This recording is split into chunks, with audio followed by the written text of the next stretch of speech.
Retrospectiva 2019. Acompanhe agora os fatos do meio ambiente que marcaram o ano na macro-região.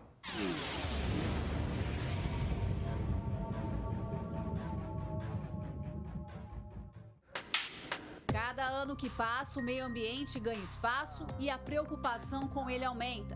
Na contramão disso tudo estão as ações do homem que maltratam a natureza, judiam da terra e da água. Lixo descartado em local impróprio prejudica e mata o que tem vida. E vimos muito por aqui. Ribeirão, São Carlos, Franca, Araraquara e demais cidades da macro-região deram um mau exemplo nessa questão. Isso aqui está uma calamidade. Eu não sei o que o seu prefeito está fazendo. Isso aqui vai parar lá na porta da minha oficina, na porta da minha casa. Isso aqui entra dentro da minha casa. E quem deveria dar o bom exemplo também não deu. Administrações públicas foram flagradas despejando entulhos em áreas de preservação. A CETESB, Companhia Ambiental do Estado de São Paulo e o Ministério Público agiram e prefeituras foram responsabilizadas.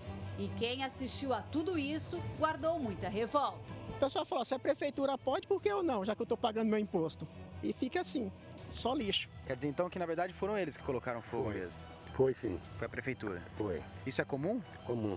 Eu acho que é uma pouca vergonha, né, meu? Uma falta de consideração na população aí, porque na hora de pedir voto aí, todo mundo vai pedir, entendeu? Depois o pessoal esquece da gente aí, não adianta sair atrás. Vazamento de esgoto no meio ambiente foi outro grave problema registrado em 2019. Aqui no córrego Palmeirinha, por exemplo, que deságua no Rio Pardo, em Ribeirão, mostramos o lançamento irregular de resíduos que foi constatado pela CETESB.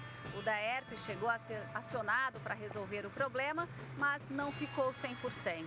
A gente vê aqui possíveis consequências da falha humana. Uma pena, né? Porque o pessoal vinha para pescar, o pessoal até desanimou de vir pescar, né? Os peixes morrendo, como é que você vai comer um peixe se você está vendo que o peixe está morrendo? Você não sabe nem que tipo de contaminação tem, né? Em Santa Rosa de Viterbo, Rio Pardo também foi alvo de suposto lançamento de esgoto que chamou a atenção de moradores pelas características da água. Depois da denúncia, o vazamento foi cessado. No rio Sapucaí, em Guará, os peixes podem ter sido vítimas da ação do homem. Foi assustadora a quantidade de mortes. Um possível lançamento irregular de efluentes industriais no leito causou a mortandade das espécies. Rancheiros denunciaram derramamento de óleo. É triste, porque é muito peixe. Nossa, rapaz, vai que tanto de peixe morto. Aí a corimba aqui morta. É triste ver uma situação dessa. Quando o assunto ainda é vida, mostramos muitos casos de animais judiados e maltratados. Teve uma crueldade em Brodowski que comoveu a macro-região. Um vídeo divulgado nas redes sociais registrou um rapaz de 18 anos agredindo um cavalo, que quase morreu de tanto sofrimento. O autor do crime foi condenado a prestar serviços comunitários. Também registramos imagens chocantes de 4 equinos jogados numa estrada rural de Barrinha como se fossem coisas. Eles foram descartados irregularmente no local após atropelamento na rodovia de Sertãozinho. Um descaso com os animais e um crime ambiental. Um descaso de todos os envolvidos, não só com a vida do animal, a vida humana e o meio ambiente como um todo. Crime também envolvendo queimadas. Foram muitos registros este ano, como fogo numa área rural que atingiu parte da mata de Santa Teresa. Canaviais também foram alvos de labaredas que consumiram plantações. O problema não afetou somente áreas afastadas. Terrenos urbanos foram atingidos, um risco para a vizinhança. Os casos denunciados foram parar no Ministério Público. Essa semana já colocaram fogo 4 vezes, o bombeiro já veio aqui, é sempre isso. Falta consciência do pessoal, né? Uma consciência social e ambiental. Na contramão do fogo, a água. Fortes chuvas deixaram prejuízos para moradores e comerciantes da macro-região. Em Cravinhos, a quantidade cobriu ruas do centro e fez grandes estragos. Em São Simão, alagamentos, muita lama e tristeza para dezenas de famílias. Em Barrinha, as águas destruíram árvores e coberturas de estabelecimentos. Em Franca, uma tragédia. Uma jovem de 25 anos foi arrastada pela enxurrada quando passava de moto. Ela ficou presa debaixo de um carro, foi socorrida, ficou internada durante 3 dias, mas não resistiu. Em Ribeirão, temporais assustaram moradores de vários bairros da cidade, derrubaram árvores e prejudicaram o trânsito. Em Sertãozinho, algumas famílias perderam tudo com alagamentos que atingiram casas. E não foi só este ano, um problema que se arrastou de outros e até hoje tira a tranquilidade dos moradores. Tempo de chuva a gente fica apavorada, meu filho fica tremendo, minha sogra fica nervosa. Um desespero totalmente. Aqui o carro indo embora, o carro indo embora ali, Zé. Virou um mar de lama agora aqui. Após as chuvas, uma mudança brusca de temperatura. Teve grande oscilação entre a máxima e a mínima. Dias muito quentes e também muito frios, e em curto período de tempo. Uma variação que foi de 8 graus, por exemplo, a mais de 40. Teve clima para todos os gostos. Muito calor, muito quente. Fez uns 8 graus hoje de manhã, por aqui. A previsão era 4, né? O que está achando do calor brasileiro? Insuportável. Unbearable. Tô com mais uma que eu trouxe de Londres, né? Porque ela é frio, eu vou me esquentar em Ribeirão Preto, mas tá muito frio.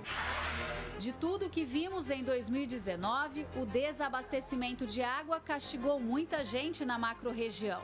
Dias inteiros com torneiras secas e todas as obrigações de casa para fazer.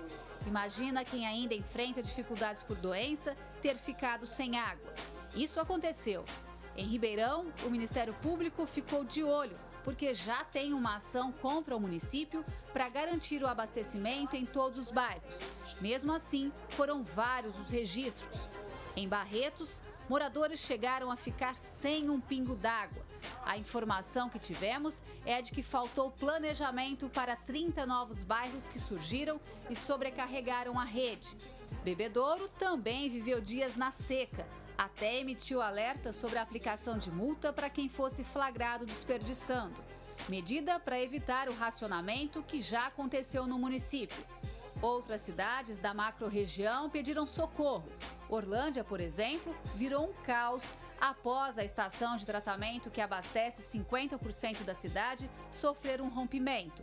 Segundo especialistas, tudo isso que mostramos foi reflexo da falta de investimento. Não adianta o prefeito vir dar explicação, ele tem que vir dar solução de problema. Na casa do prefeito, será que falta água? Na casa dos vereadores, será que falta água? Na casa dos secretários de governo, será que falta água? Na minha casa não tem água mais para nada, nem para ir no banheiro não tem mais. Sempre nas eleições prometem, mas toda vez que entra um prefeito novo, é a mesma situação. É revoltante por quê? Porque a gente paga por um serviço que você não tem. Você paga água, você não tem água. O que você está pagando então? Foram tantas reportagens sobre falta d'água, esgoto, lixo, entulhos, poluição, queimadas, que não cabem num resumo só. Quem contribuiu com muitas matérias e links para o Jornal da Clube não está mais aqui para comentar. O meio ambiente perdeu um de seus maiores defensores em Ribeirão. Morreu em maio. Aos 77 anos, o ambientalista Paulo Finotti, que sempre se destacou na luta pela preservação do setor e o uso racional da água. Referência no assunto, esteve à frente do Comitê da Bacia Hidrográfica do Rio Pardo. Deixamos aqui a nossa gratidão e homenagem por todas as entrevistas concedidas.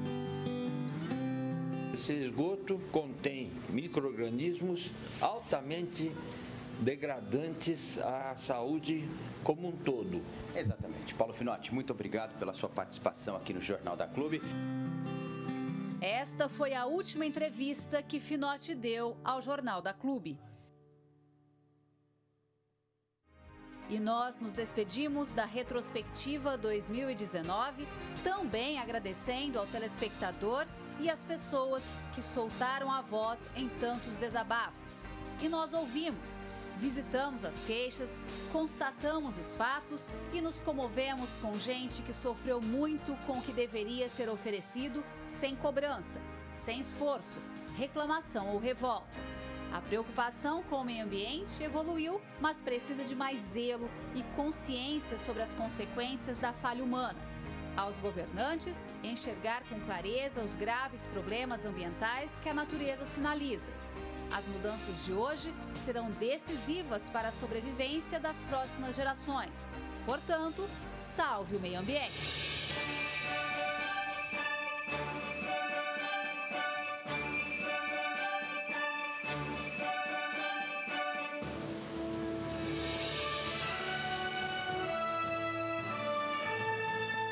Gislene Lopes, na retrospectiva 2019 para o Jornal da Clube.